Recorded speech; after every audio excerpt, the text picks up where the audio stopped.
Chapter 33, Never Say Die. The Lord is my light and my salvation. Whom shall I fear? The Lord is the defense of my life. Whom shall I dread? Psalm 27:1. Systems on the brink. The Stellar Scout trembled like a wounded beast, its hull groaning under the strain of wounds sustained in the desperate flight from KX-19. The CCS, once a sanctuary of order, now flickered with the erratic pulse of failing systems. Consoles spitting static, lights stuttering in a dim, uneven rhythm. The air carried the acrid tang of burnt wiring and the faint hiss of leaking coolant, a chorus of decay that gnawed at the crew's resolve. Wade stood behind Jay, his eyes wide as he watched over his shoulder at the damage reports cascade across the screen like a litany of doom. "Power grid's at 30%, Mayumi reported, her voice taut but steady as she wrestled with the sensor array's faltering data streams from the nav/comm seat. "Main drive's stable, for now, but the jump capacitors are bleeding charge faster than we can recharge them. One more jump, maybe two if we push it, and that's it." Jay looked over his shoulder at Wade, his usual grin replaced by a grim line. "Stealth systems are offline too.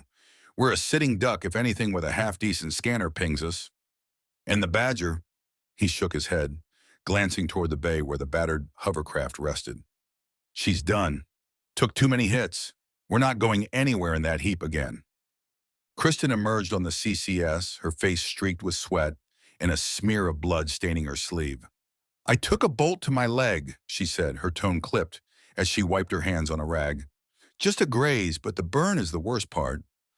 I use synth skin and all the antibiotics left in the med kit. We can't afford any kind of infections until we resupply, when we resupply." Her attempt to be optimistic was painfully obvious. Wade turned to her, his eyes narrowing as he assessed her words. "Why didn't you say something?" looking at her with concern. "No time," she replied, tossing the rag aside. "I knew everyone had their hands full, so I just took care of it. I'm good, really." "Well, thank God," Wade muttered, rubbing a hand across his stubbled jaw. He gestured to the flickering hollow display where a schematic of the Scout pulsed with red warnings. "Full damage assessment now. We need to know exactly what we're working with." The crew snapped into action, a well-oiled machine despite the chaos. Mayumi ran diagnostics from her station, her fingers coaxing data from reluctant systems. Jay crawled into the access panels under the CCS, his multi-tool flashing as he traced power conduits. Kristen joined Wade at the engineering display, pulling up structural scans and triaging the worst of the breaches. The picture that emerged was bleak. Hull integrity at 60%, life support flickering on auxiliary power, and the jump drive teetering on the edge of burnout. One more hyperspace leap was all they could muster, and even that was a gamble. "We've got enough juice for a single jump and a tight beam burst to command," Wade said, his voice low and deliberate as he met each crew member's gaze. "After that, we're dead in the water. No propulsion, no stealth, no backup, limited life support. Just us and whatever's out there." Mayumi straightened, her almond eyes sharp with calculation. "Then we make it count. The Transpora's our best lead. It's probably headed back to Zulu 9 or 4, that Skravok dock we tracked it from. If we can jump to those coordinates, we might catch it mid-transit." "And do what?" Jay asked, emerging from the panel with a smear of grease and blackened ash on his cheek. "We're in no shape to fight, or even run. What's the play?" Kristen crossed her arms, her mind racing, as she pieced together the fragments of their predicament. "We piggyback," she said, her voice firming with resolve. "Attach the Scout to the Transpora's hull, like those fish on a whale, and let it drag us back to Zulu 9 or 4. It's a 1,000,000 to 1 shot they'll be there when we arrive, but it's a known location. Better than drifting in the void until our air runs out." Wade nodded slowly, the logic slotting into place like a round in a chamber. "It's desperate, but it's something. Mayumi, plot the jump. Best guess on the Transpora's return vector. Jay, rig the mag clamps and prep the hull for attachment. Kristen, get that intel burst ready. Everything we've got on KX-19, the mining op, the Skravok drones, the works. Command needs to know what we've uncovered, even if it's the last thing we send. The crew moved with purpose, their training overriding the exhaustion that gnawed at their bones. Mayumi's hands flew across her console, charting a course through the void's uncertainties. Jay clambered into the scout's EVA suit, his tools clinking as he secured the magnetic clamps to the hull. Kristen knelt beside Mayumi, relaying the intel report, her voice steady as she recorded the message. Coordinates, timestamps, sensor logs, and a final somber note. Situation critical. Survival unlikely.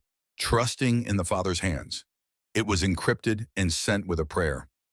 The jump was a brutal lurch, the scout's frame shuddering as hyperspace swallowed them whole. When they emerged, the stars were cold and unfamiliar. Zulu 904's debris field, a faint shimmer in the distance. Jay brought the scout to a full stop, but the transporter was nowhere in sight. No telltale engine flare, no silhouette against the void. The freighter may have eluded them, and silence settled over the CCS like a shroud, awaiting the inevitable. Days bled into one another, the scout adrift in the black, its systems fading like a dying ember. The crew gathered in the galley, their faces gaunt under the dim emergency lights. Kristen led them in a quiet hymn, her voice soft but unwavering. Through the storm, through the night, lead me on to the light. And Wade read from a worn pocket Bible, Psalm 23, steadying their spirits. They shared their last rations, a meager communion of protein bars and recycled water. Their laughter brittle but genuine as they recounted old missions and shared hopes for a miracle. On the fifth day, Mayumi ran a final scan, her hands trembling as she adjusted the failing sensors. "Wade," she called, her voice cutting through the haze of resignation. "I've got something. Faint, but real. One of the moons orbiting that gas giant. It's terraformed, atmospheres breathable, flora and fauna readings consistent with Earth analogs. Life signs, but no humans." Wade was on his feet in an instant, the flicker of hope igniting in his chest. "Distance? Close. 500,000 clicks," she replied.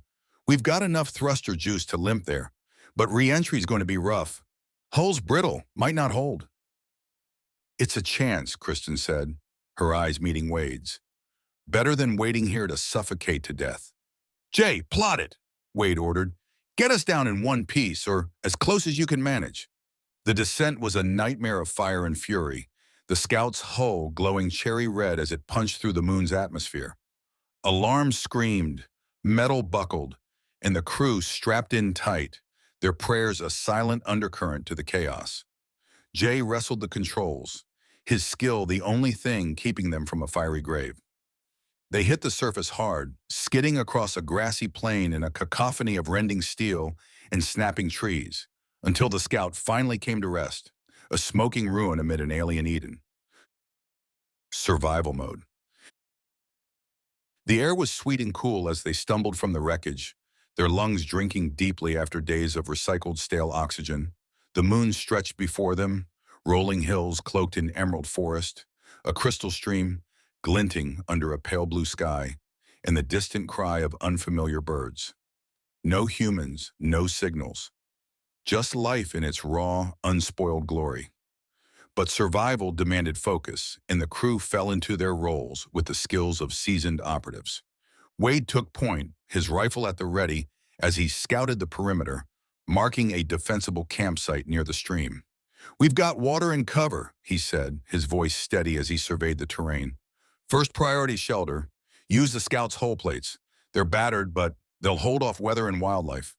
Kristen organized the salvage, her hands deft as she pried loose panels and triaged their dwindling supplies.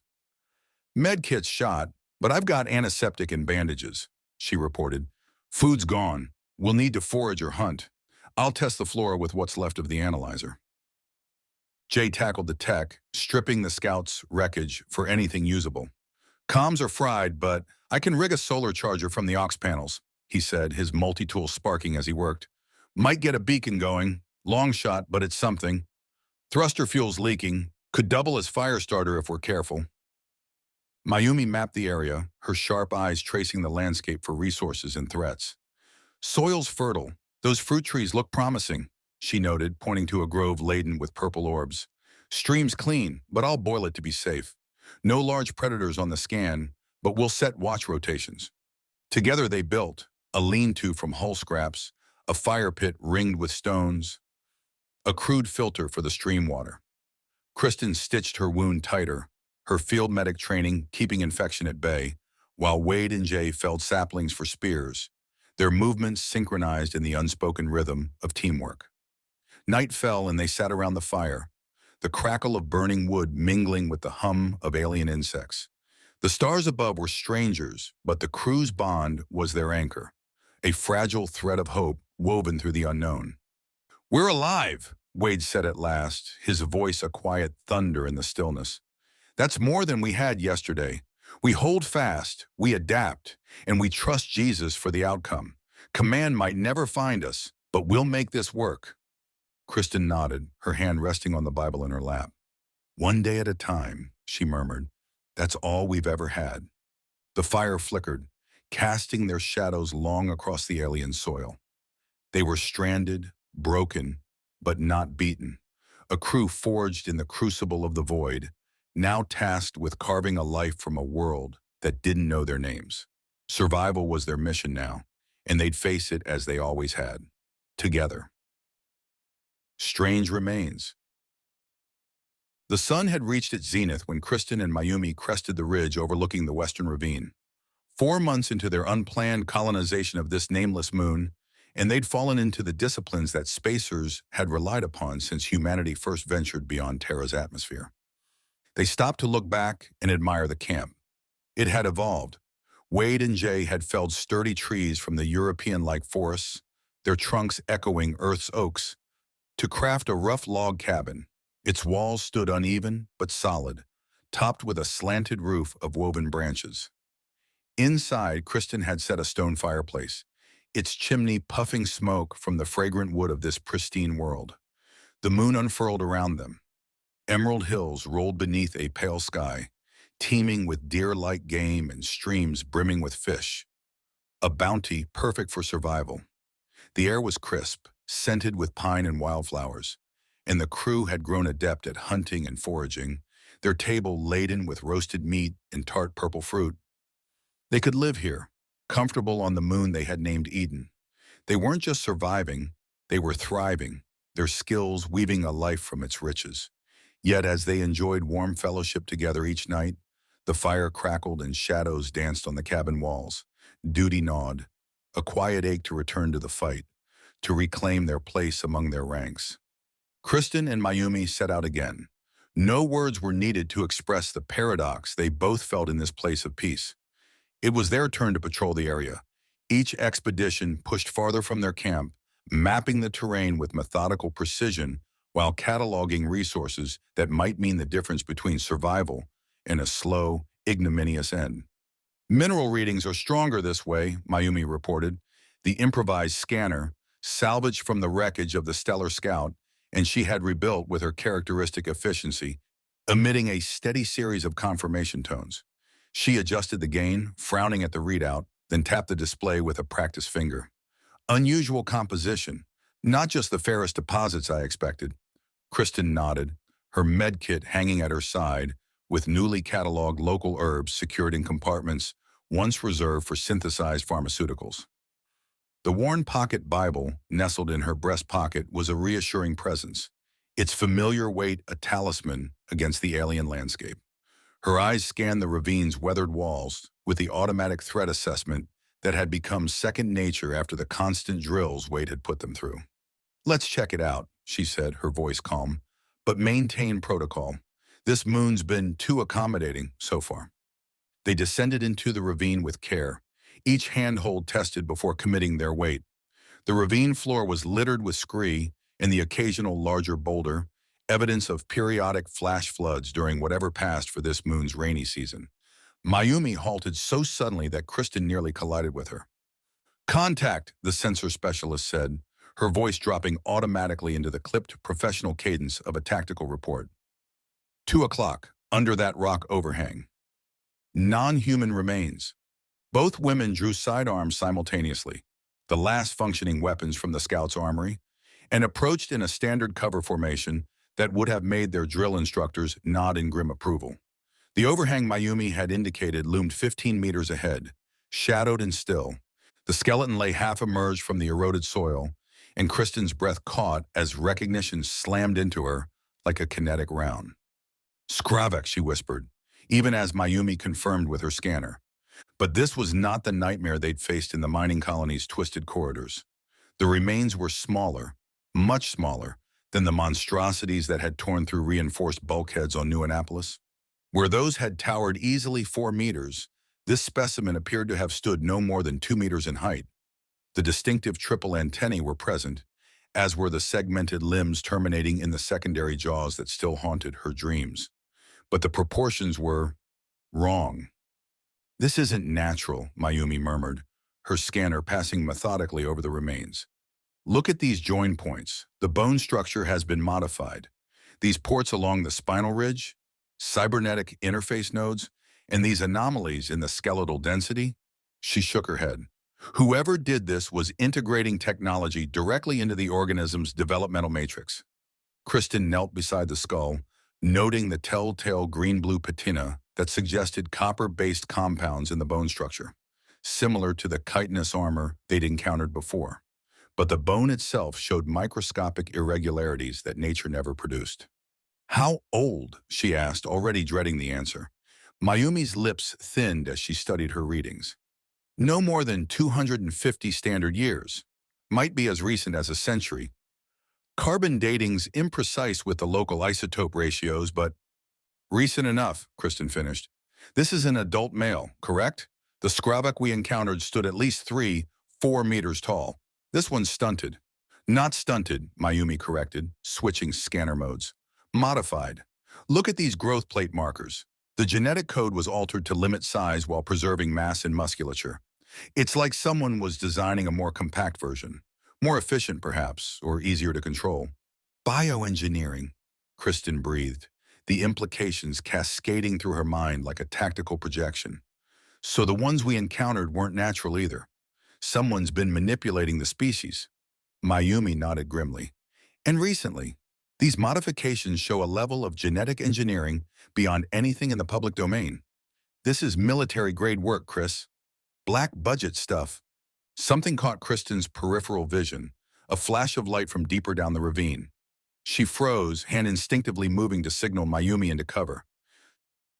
"Signs of civilization." "Movement," Mayumi whispered, scanner already reconfiguring for motion detection. "Negative, reflection. Approximately 5 clicks down the valley." Kristen raised her field glasses, focusing on the distant glint that had snagged her attention. The image clarified, and she felt her pulse quicken. "Structure," she reported tersely. "Massive antenna array.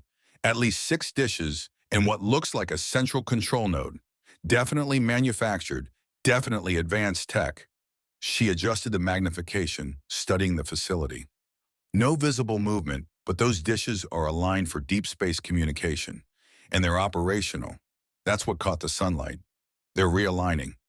Mayumi's expression hardened into the focused intensity that had made her one of the Corps' most valued intelligence officers. "So we've got bioengineered Skravek remains and a communications array that could reach halfway across the sector. This isn't a coincidence, Chris." "No," Kristen agreed, her voice steady even as her mind raced through scenarios, each more disturbing than the last. "Someone's been using this moon as a laboratory, and whatever they're creating, they're talking to someone about it." They exchanged a glance that contained volumes, the weight of discovery, the uncertainty of their position, and the grim determination of trained operatives who understood that knowledge carried responsibility, even stranded light years from home. "We need to get back to Wade," Kristen said, her hand finding the worn edges of her Bible through the fabric of her pocket. "The Lord is the stronghold of my life," she murmured. "Of whom shall I be afraid?"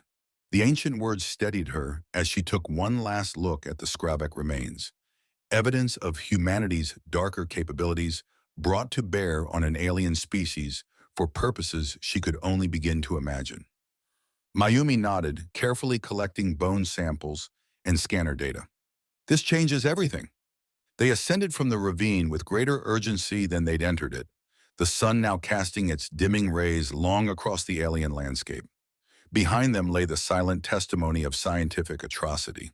Ahead, the distant gleam of technology that promised answers, and likely more questions.